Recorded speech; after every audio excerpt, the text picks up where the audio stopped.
അധ്യാപക സഹായിയിലും പരിശീലന പരിപാടിയിലും നിർദ്ദേശിക്കുന്ന പ്രവർത്തനങ്ങൾക്കുമപ്പുറം നൂതനവും തനതുമായ പ്രവർത്തനങ്ങൾ ആസൂത്രണം ചെയ്യുന്നതിലും നടപ്പിലാക്കുന്നതിലുമായിരിക്കണം അധ്യാപകരുടെ ശ്രദ്ധ പതിയേണ്ടത്. എറണാകുളം ജില്ലയിലെ ഗവൺമെന്റ് LP സ്കൂൾ വളയഞ്ചിറങ്ങര എന്തൊക്കെ പാഠ്യപ്രവർത്തനങ്ങളാണ് ചെയ്യുന്നതെന്ന് നമുക്ക് നോക്കാം. സ്വാഗതം ചെയ്യാം ഗവൺമെന്റ് LP സ്കൂൾ വളയഞ്ചിറങ്ങരെ ഹരിത വിദ്യാലയത്തിന്റെ ഈ വേദിയിലേക്ക്.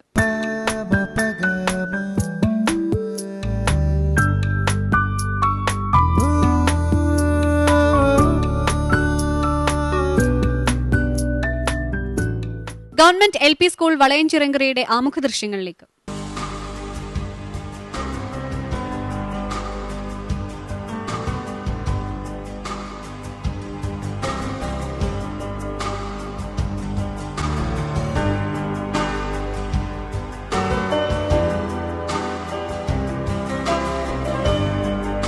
വളയഞ്ചിറങ്ങര എന്ന കൊച്ചു ഗ്രാമത്തിലാണ് എൻ്റെ ഈ സ്കൂൾ സ്ഥിതി ചെയ്യുന്നത്. ഇതൊരു വായനാ ഗ്രാമമാണ്. ഞങ്ങൾക്കെല്ലാവർക്കും വായന ഇഷ്ടമാണ്. 1915 ഞങ്ങളുടെ സ്കൂൾ സ്ഥാപിച്ചത്. മനോഹരമായ പൂക്കളും വൃക്ഷങ്ങളും ഞങ്ങളുടെ സ്കൂളിലുണ്ട്.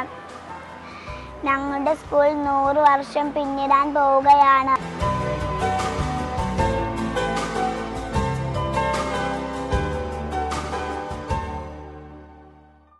നിങ്ങളുടെ സ്കൂൾ ഇന്നിവിടെ അവതരിപ്പിക്കുന്ന മാതൃകാ പ്രവർത്തനങ്ങൾ ഏതൊക്കെയാണ്? ഞങ്ങളുടെ സ്കൂൾ ഇന്നിവിടെ അവതരിപ്പിക്കുന്ന മാതൃകാ പ്രവർത്തനങ്ങൾ അക്കാദമിക് നിലവാരത്തോടൊപ്പം പഠനാനുബന്ധ പ്രവർത്തനങ്ങൾ, ഗവേഷണാത്മക പ്രൊജക്റ്റുകൾ, സമൂഹത്തിൽ നിന്നുള്ള വിഭവ സമാഹരണം, ഇത് മൂന്നുമാണ് ഞങ്ങൾ അവതരിപ്പിക്കുന്ന പ്രൊജക്റ്റുകൾ. ആതിരക്കുട്ടി, എന്താണ് ഒന്നും മിണ്ടാത്തത്? പേടിച്ചിരിക്കുവാണല്ലോ. ചിരിക്കത്തില്ല? ചിരിക്കോ? ചിരിക്കോ? എന്താന്ന് പറയൂ. ചിരിക്കോ ഇല്ലയോ? അതേന്ന് പറയൂ. ചിരിക്കും. ചിരിക്കും. നല്ല ഭംഗിയുള്ള കണ്ണുകളാണ്. എനിക്ക് ഇഷ്ടപ്പെട്ടു. നല്ല ഭംഗിയുള്ള കണ്ണുകൾ. മോളുടെ കണ്ണ് നല്ല ഭംഗിയുണ്ടെന്ന്. താങ്ക് യു പറയൂ. Thank you. ഓ, ഇനി കൂടുതൽ ചോദിക്കാൻ നിങ്ങൾ മോളെ കൊണ്ട് സംസാരിപ്പിക്കണം എന്ന് എനിക്ക് ആഗ്രഹമുണ്ട്. പക്ഷേ സംസാരിപ്പിക്കാനായിട്ട് വേറെ കുറച്ച് ആൾക്കാരുണ്ട് ഇവിടെ. ആദ്യമായിട്ട് മീര മാം. ഭരത് മോൻ പറയൂ. മിടുക്കനായിട്ട് പറയൂ. പെൺകുട്ടികളെയൊക്കെ വേഗം തോൽപ്പിക്കൂ. പറയൂ. ഏത് ക്ലബിലാണ് മോൻ അംഗം? പ്രസംഗം പറയാൻ അറിയാം. ആ, പിന്നെ മത്സരങ്ങളിൽ കൂടിയിട്ടുണ്ട്. ഏതൊക്കെ മത്സരത്തിൽ കൂടി? ഗണിതശാസ്ത്ര ക്വിസ്, പ്രസംഗം. അപ്പോൾ ഗണിതശാസ്ത്ര ക്വിസിൽ പോയപ്പോൾ അവിടെ ഗണിതശാസ്ത്ര ക്ലബ് ഉണ്ടായിരുന്നോ? കുറേ കുട്ടികളെ വെച്ചിട്ട് ക്ലബ്ബൊന്നും ഉണ്ടാക്കിയിട്ടില്ലേ? ഉണ്ടായിരുന്നു. എന്നിട്ടെന്താ പറയാത്തത്? എത്ര ക്ലബ്ബുണ്ട്? ഗണിതശാസ്ത്രത്തിന് മാത്രമേ ഉള്ളോ ക്ലബ്ബ്? അല്ല, പിന്നെ സാമൂഹ്യ ശാസ്ത്രത്തിനുണ്ട്. സാമൂഹ്യ ശാസ്ത്ര ക്ലബ്ബിൽ മോൻ അംഗമാണോ? ചേർന്നിട്ടുണ്ടോ? അവിടെ എന്തെങ്കിലും ചെയ്യാറുണ്ടോ? ക്വിസ് നടത്തിയിട്ട് ക്വിസോ? ക്വിസിന് നടത്തിയിട്ട് ചേരാറുണ്ട്. പിന്നെ പിന്നെ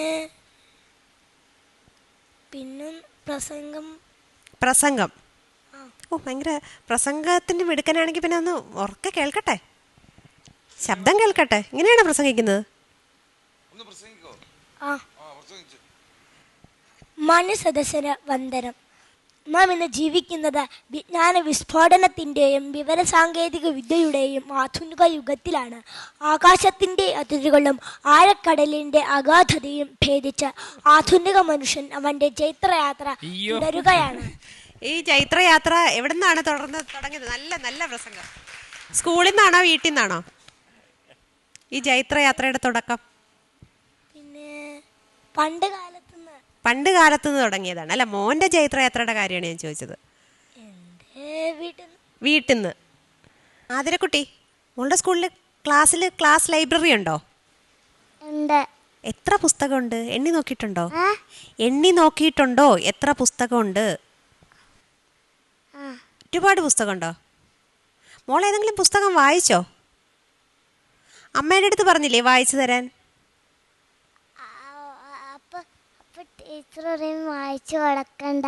ടീച്ചർ പറഞ്ഞു വായിച്ചു കൊടുക്കണ്ടെന്ന് പറഞ്ഞോ? കേൾക്കാൻ വയ്യ, എനിക്കൊന്നും കേൾക്കാൻ വയ്യ. ഒരക്ഷരം പറഞ്ഞു വായിക്കും. ഓരോ അക്ഷരം പറഞ്ഞു വായിക്കും. മിടുക്കി. കളികളുടെ പേര് പറ. കളികൾ എന്തെങ്കിലും ഇഷ്ടപ്പെട്ട കളി?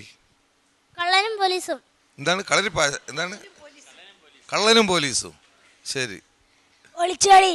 ആ, സാറ്റസീറ്റ്. കള്ളനും പോലീസും തന്നെ വിളിച്ചു. ആ, പോട്ടെ. ആ, മോളെന്താ പറഞ്ഞേ? സാറ്റസീറ്റ്. ആ, പിന്നെ കുളങ്കര. ഏ കുളങ്കര. കുളങ്കര. അങ്ങനെ ഒരു കളിയുണ്ടോ? എന്താ പക്ഷേ അത്? ഒരാൾ എന്നിട്ട് കുളം എന്ന് പറയുമ്പോ നമ്മള് കുളത്തിലേക്ക് കയറണം. ഓ, വട്ടം വരയ്ക്കും. ആ, എന്നിട്ട് കുളം എന്ന് പറയുമ്പോ വട്ടത്തിന്റെ അകത്തേക്കും കര എന്ന് പറയുമ്പോ വട്ടത്തിന്റെ കളിയില് പുറത്തേക്കും. പറയുമ്പോ അങ്ങ് ആവേശം വന്നല്ലോ. ആ, ഗുഡ് ഗുഡ്. ആ ആ ഈർക്കിളി കളി. ആ ആ കഴിഞ്ഞോ? ഓടിക്കളി. ഓടിക്കളി. ഇനിയും പറയണം. പുതിയൊരു കളി.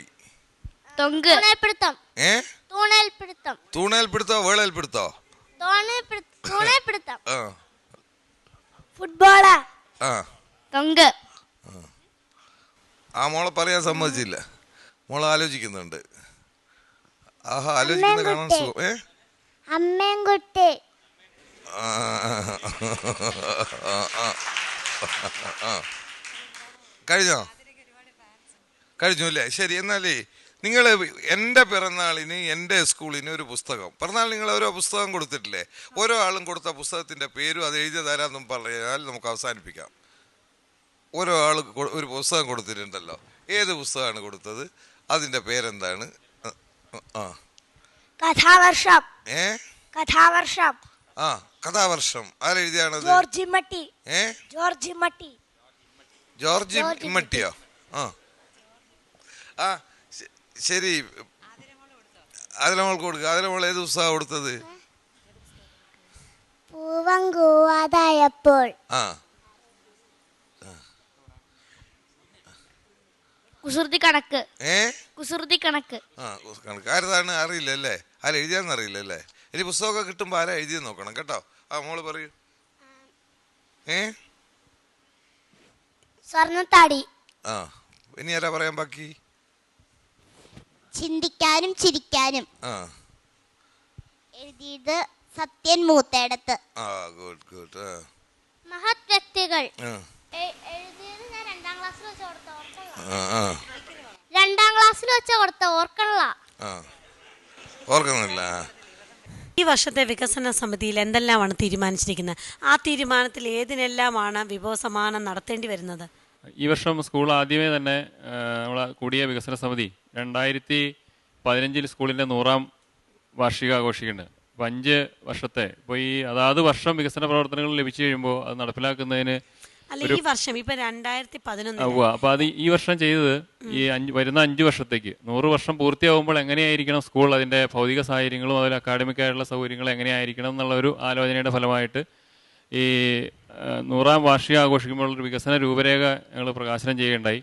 അതിൽ കുറേ വികസന പ്രവർത്തനങ്ങൾ നടത്തേണ്ടതുണ്ട്. ബിൽഡിംഗ് ഉൾപ്പെടെയുള്ള കാര്യങ്ങൾ നടത്തേണ്ടത്. അപ്പോൾ അതിന് അതിന് ശേഷം നമ്മൾ ജനപ്രതിനിധികളെ സമീപിക്കുന്ന കാര്യങ്ങൾ, അങ്ങനെയുള്ള കാര്യങ്ങളെല്ലാം ഇപ്പോൾ നിലവിൽ ആലോചിച്ച് അതിനുവേണ്ടി സമീപിച്ച് 2011 എന്താ ചെയ്യാൻ ഉദ്ദേശിക്കുന്നതെന്ന് ഞാൻ ചോദിച്ചത്. അടുത്ത അക്കാദമിക് ഇയറിൽ എന്താ ചെയ്യാൻ ഉദ്ദേശിക്കുന്നത്? അടിയന്തരമായിട്ട് ഞങ്ങൾക്ക് പൂർത്തിയാക്കേണ്ടത് ക്ലാസ് റൂമുകളുടെ കുറവുണ്ട്. ഞങ്ങൾക്ക് ക്ലാസ് റൂമുകൾ കുറവുണ്ട്. ഇപ്പോൾ നിങ്ങളവിടെ ചില ഗവേഷണാത്മക പ്രവർത്തനങ്ങൾ നടത്തിയതായിട്ട് പറയുന്നുണ്ട്. നിങ്ങളുടെ ഒരു ശക്തി മേഖലയായിട്ടാണ് പറയുന്നത്. ഇതിൽ ഓർഗാനിക് റീഡിംഗ് എന്ന് പറഞ്ഞാൽ എന്താ? അതെന്ന് ആരാ വിശദീകരിക്കുക? നടത്തിയത് ആരാണ്? ടീച്ചറാണോ? ആ, എന്താ ടീച്ചറെ അത്? 1ാം ക്ലാസ്സിലെ കുട്ടികളെ വായനയ്ക്ക് പ്രാപ്തരാക്കാൻ വേണ്ടി നടത്തിയ ഒരു പ്രവർത്തനമാണ്. ജൈവ വായന എന്നാണ് മലയാളത്തിൽ അതിന്. അത് ടീച്ചറിട്ട പേരാണ്? അല്ല, എനിക്ക് ശരിക്കും എറണാകുളം BRCയിലെ ജയശ്രീ ടീച്ചർ വളരെയധികം എന്നെ സഹായിച്ചിരുന്നു. ജയശ്രീ ടീച്ചറാണ് കുട്ടികളുടെ വിശേഷങ്ങൾ അവർ സ്വന്തമായിട്ട് എഴുതി വായിക്കുകയും പരസ്പരം. എന്താണ് ഈ ജൈവ വായനയുടെ വിശേഷം? ജൈവ വായന എന്ന് പറഞ്ഞു കഴിഞ്ഞിട്ടുണ്ടെങ്കിൽ സ്വന്തം കാര്യങ്ങൾ വായിച്ചു കേൾപ്പിക്കുക എഴുതിയിട്ട്. അത് ഈ കൈപൊള്ളി എന്ന് പറഞ്ഞ പോലെ. അതുപോലെ തന്നെ കൂട്ടുകാരുടെ വിശേഷങ്ങൾ വായിക്കുക. അങ്ങനെ ആവശ്യത്തിൽ ഊന്നിയുള്ള ഉള്ളടക്കം അറിഞ്ഞുകൊണ്ടുള്ള താല്പര്യത്തോടെയുള്ള വായന, അതാണ് ജൈവ വായന എന്ന് ഉദ്ദേശിച്ചത്. അങ്ങനെ ചെയ്യുന്നത് കൊണ്ട് കുട്ടിയുടെ വായനാശേഷി വർദ്ധിക്കുന്നു എന്ന് കണ്ടെത്തിയോ? കണ്ടെത്തി. അതെങ്ങനെയാ കണ്ടെത്തിയത്? അത് മുൻ വർഷങ്ങളിലൊക്കെ കുട്ടികൾക്ക് ഒരു 5-6 സെന്റൻസ് ഉള്ള ഒരു കാര്യം വായിക്കാൻ കൊടുത്താൽ അക്ഷരം അറിയാവുന്ന കുട്ടി വായിച്ചു തുടങ്ങിയ കുട്ടി പോലും അത് വായിച്ചതിന്റെ ആശയം പറയുമായിരുന്നില്ല. ഇപ്പോ ഈ വീട്ടുവിശേഷങ്ങൾ എഴുതിച്ചതിന് ശേഷം അത് ടീച്ചർ വായിച്ചു തിരുത്തലൊക്കെ ഉണ്ട്. അങ്ങനെയൊക്കെ കഴിഞ്ഞ് ഗ്രൂപ്പിലും പ്രവർത്തനം കഴിഞ്ഞതിന് ശേഷം നമ്മൾ ഒരേ ക്ലാസ്സിലെ കുട്ടികളെ തന്നെ ഈ അവരുടെ ഈ പറഞ്ഞ പോലെ കൈപൊള്ളിയതുമായിട്ട് ബന്ധപ്പെട്ടത് വായിപ്പിക്കുക, പിന്നെ അതല്ലാതെ ആന ഒരു മൃഗമാണ് എന്ന് പറഞ്ഞിട്ട് വായിപ്പിക്കുക, അങ്ങനെ 2 കൂട്ടരെയും ഒരേ സാഹചര്യത്തിൽ നടത്തിയിട്ട് ആരുടെ വായനയാണ് മെച്ചപ്പെടുന്നത് എന്ന് നോക്കിയോ? അത് സാറേ, അത് ഞാൻ നോക്കി. അതായത് കുട്ടികളെ ഈ വീട്ടുവിശേഷം എഴുതിയിട്ട് വായിക്കുമ്പോൾ വളരെ നന്നായി വായിക്കുന്നു. അത് ഒരു പൊതുവായ പ്രസ്താവനയാണ്. അല്ല, അതിനോടൊപ്പം തന്നെ ഞാൻ ഈ ക്ലാസ് പ്രവർത്തനങ്ങൾ പലതും, അതായത് ഇപ്പോൾ കഥ പറഞ്ഞു തന്നെയാണല്ലോ 1ാം ക്ലാസ്സിൽ പഠിപ്പിക്കുന്നത്, അങ്ങനെ പഠിപ്പിക്കുമ്പോൾ ഉള്ള കാര്യങ്ങൾ വായിക്കാൻ കൊടുക്കുന്നതിനേക്കാൾ കൂടുതൽ നന്നായി അതെങ്ങനെയാ വിലയിരുത്തിയത്? ഇവർ നന്നായി വായിക്കുന്നു അല്ലെങ്കിൽ പോരാ, അതെങ്ങനെ വിലയിരുത്തി? ടീച്ചർ തന്നെ വിലയിരുത്തിയായിരുന്നു അത് വേറൊരാൾ വിലയിരുത്തിയോ? ഞാൻ വിലയിരുത്തി, പിന്നെ BRCയിൽ നിന്ന് ടീച്ചേഴ്സും വന്ന് വിലയിരുത്തിയിരുന്നു.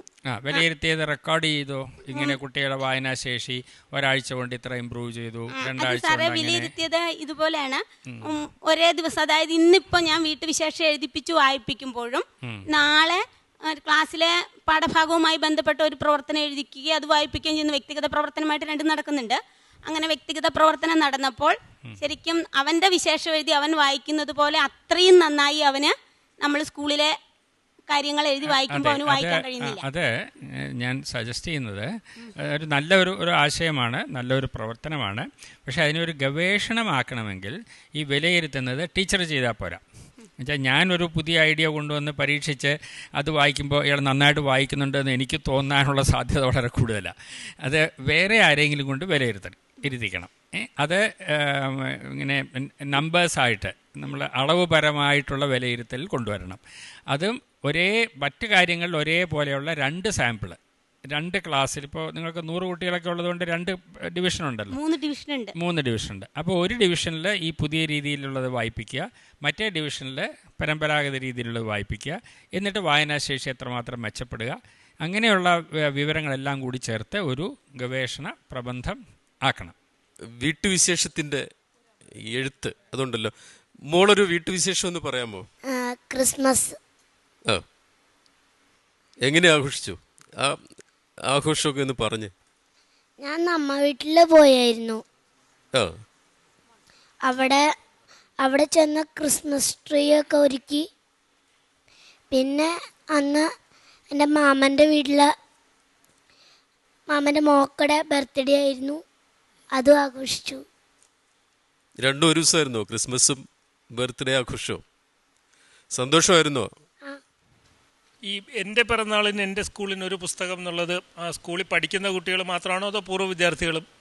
ഇല്ല, സ്കൂളിൽ പഠിക്കുന്ന കുട്ടികളാണ് അത് തരുന്നത്. നമ്മൾ മിഠായി പ്രോത്സാഹിപ്പിക്കേണ്ട, അപ്പോൾ കുട്ടികളോട് പുസ്തകം തരുവാനായിട്ട് നമ്മുടെ PTA തന്നെ തീരുമാനിച്ചെടുത്തിട്ട് ഒരു തീരുമാനമാണത്.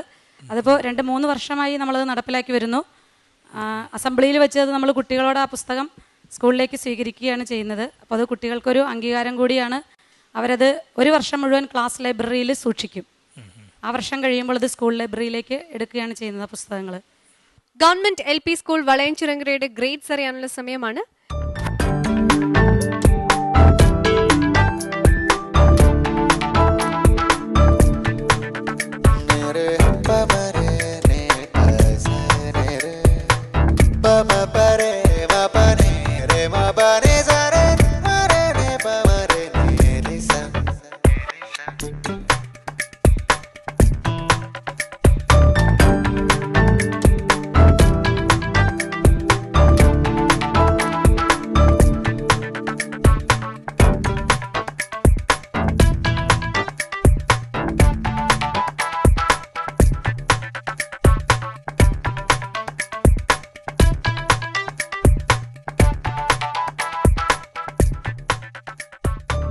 ഗവൺമെന്റ് LP സ്കൂൾ വളയഞ്ചിറങ്കരയ്ക്ക് ജഡ്ജസ് നൽകിയിരിക്കുന്ന സ്കോർ 81 out of 100.